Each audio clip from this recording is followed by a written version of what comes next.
That hurt. Whew. Yo, I am back, and for today's video, we are going to be using a solar Warlock build. This time, it's for Eviler because he suggested a build using the Mental of Battle Harmony as well as the Phoenix Protocol, either or of those, but I'm using the Starfire. I know it's not either of those, but it's basically the same concept of what my friend here was trying to explain. By the way, huge shout out to Eviler. He's been commenting on my videos for a long time, and he's been supporting me for a good while. So thank you, buddy. Anyway, let's get right on to the build. So for today's build, we are basically going to be showcasing a setup that uses a bunch of rifts and a bunch of explosions from your fusion grenades, as well as every single weapon in your arsenal. Not to mention that we're also going to be using Warmind Cell mods. If this doesn't sound pleasing to you, then go ahead and click off, but please don't.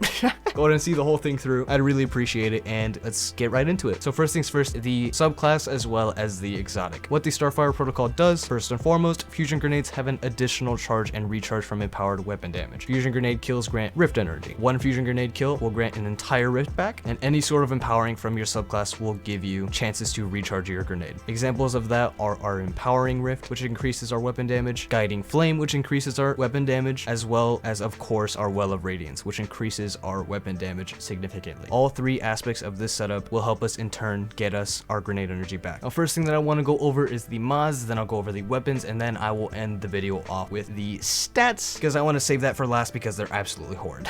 Anyway, let's move on to mods. We're going to be using 2 elemental well mods, 2 charge of light mods, and 1 Warmind Cell mod. Now let's kick it off with the Warmind Cell mod. So first and foremost, the Wrath of Rasputin. Solar splash damage final blows have a chance to create Warmind Cell mods. Every single aspect of our build is solar except of our grenade launcher, of course, which is still explosive damage, which ties into the next mod that I'm going to go over called Explosive Wellmaker. And what this does is rapidly defeating combatants with explosive damage spawns a solar elemental well. Our fusion grenades, our grenade launcher, our rocket launcher, our Skyburners Oath. By the way, you can swap your Skyburners Oath with the Sunshot at any point, and I say this because Skyburners Oath is pretty bad, but if you want to have fun with it, then Skyburners Oath is definitely something that you can run with the setup. Anyway, I digress. Every single part of our setup uses explosive damage, which in turn gives us solar elemental wells, and we're going to be using those solar elemental wells from Explosive Wellmaker to proc Font of Wisdom. Now what this does, picking up an elemental well that matches your subclass energy type grants you a temporary significant increase in your intellect. It increases our intellect tenfold, and it is very useful if you are looking to get a bunch of super regeneration. If you don't really care about that, then Font of Might also works as well, and what this does, it just increases the weapon damage of weapons that we're using that have the same elemental type as our subclass. And that leaves us to our final 2 charge of light mods. First one is Blast Radius, and the second one is Heal Thyself. Blast Radius, what it does, become charge of light by rapidly defeating combatants with grenade launchers or rocket launchers. If you don't want to use Blast Radius and you want to become charge of light another way, taking charge is a great option, as well as elemental charge. And lastly, Heal Thyself. While you are charged with light, grenade final blows heal you and consume 1 stack of charge with light. We're only using this for sustain. You don't have to use this at all if you don't want to. Another good option for staying alive is Fireteam Medic, as well as a void mod called Warmind's Protection. Both options are great to use, but if you don't really care about surviving at all, then you don't need to use any of these 3 mods. You can swap it for Argent Ordnance or something like that. Last mods that I want to go over that aren't as important is 1, Breach and Clear. You can get this from the artifact, and it basically just weakens enemies and makes your weapon damage much more significant, and it reloads your stowed weapons, so that's nice as well. Impact Induction as well as Momentum Transfer are both good mods as well. Momentum Transfer, causing damage with a grenade, reduces your melee cooldown, and Impact Induction is basically the opposite. It swaps the grenade and melee places so that causing damage with your melee reduces your grenade cooldown instead. And finally, Ashes to Assets. This one's honestly pretty big considering how much we actually use our grenades. And what Ashes to Assets does is gain bonus super energy on grenade kills. We have our fusions back 24/7, so having this mod is very, very useful for getting our super back. Alright, let me get some water real quick. My throat is dry as a...